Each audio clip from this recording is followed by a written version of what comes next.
icama novuga ni nkuko tubate nka Eden Banga numwe yatwaye Sanganiro Award Sanganiro Award uri kwaraba bigaragaza ko no mu nyuma yapavanye kumenyekana bavuga ko ari yamaze gutwara urabona ko kandi cyo by'abaririmbyi b'abarundi nibagiye nabo kuba urabona nka Muna afise izina riri blended usanga kakora n'ama organisation internationale ntakora gusa kuririmba arinje no gufasha imfuvyi agafasha abana bato batagwaye ibintu kanaka nobwira n'abarinya buguruke kuvya kumenyekana kwabo ugucishigwa n'abantu benshi bagenda no gufasha abantu badodore geno hino kugira ngo après kuririmba baba abantu bari humanitaire bakoze. Of course, my name is Ami Pro the MC. Turacari muri conference de presse ya Edge Fest.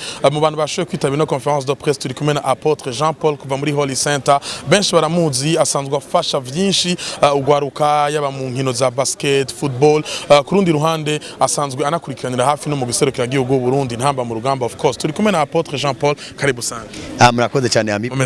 Turashimana. Ndaguhaye ikaze ka. Murakoze. Yes, turi muri conference de presse ya Edge Fest. Nagize bakojye kukubona ndavuga ati ntitwogenda tudakoranye kuko uri umuntu novuga yuko yubashwe kandi amaze gukora ibintu vyinshi mu ntumbero yo gufasha ugwaruka ndetse no mu ntumbero yo gutuma igihugu cy'u Burundi gishobora gutera imbere kigira n'ishusho nziza hanze y'u Burundi. Ino conference de presse wayibonye gute ku ruhande rwawe nigika abantu bo kwitega kuri Edge Fest nk'ivyo washoye kubona? Bwa mbere gitangaza kubona umuntu mu buryo bwa gikristo ashobora guhuza abantu babahinga bava mu itandukanye ibi ni ibintu by'imboneka rimwe kuri twebwe kuko abantu bacaye bazatimva mu mashengero kanaka n'ibindi bitandukanye. Pour moi c'est une grande surprise. Nta muntu ashika kuri nyegeje nta muntu ashika kuri nyegeje ahubwo umuntu ashika kure kubera yamenyekanye agira abantu bamukurikirana agira abantu bamukunda. Ico nabwira ahubwo mwebwe bamenyesha makuru ni muze dushikikirane mu buryo umwe canke umundi.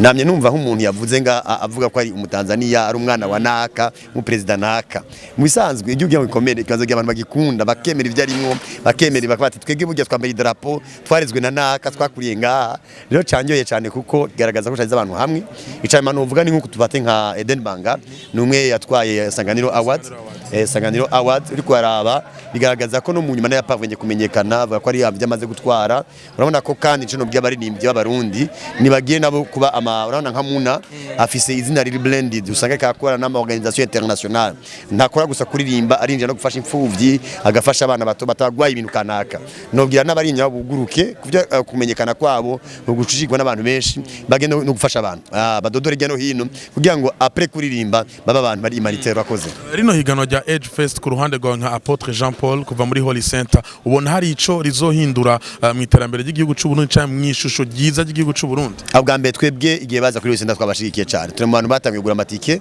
kandi tuko turadandariza ko cyane kandi twifuje gurana agomba na VIP kubera turacumva cyane. Hira kabiri aco bizofasha mu iterambere ry'u Burundi gute bizofasha mu iterambere ry'u Burundi ubwa mbere ibicapo vyiza tuzohakura burya umuntu kugira ngo guteza imbere abanza kugura amaso abanza kwereka kigira gatatu tuzomana kizoteza imbere n'abantu bategura ama evenement abantu ba evenementiel biragaragara ko abanyamuzika mugiye ngo kumose challenge murafashe challenge ikomakomeye yuko mwoshobora guhuza abantu mu buryo bwiyaguye apana kuzana umuririmbyi umwe nk'abasani mukazana umuririmbyi umwe wenyene kuzanira iyo twokwita cocktail y'abaririmbyi kubashira hamwe bakemera bakaza c'est aussi bon ibazwa imiterambere cyanyuma nuvacotera imbere ni gusisasagaza amahoro burya no uri abantu bangana gutya ikaza ko amahoro menshi urakoze ya asante sana asante Ami Pro.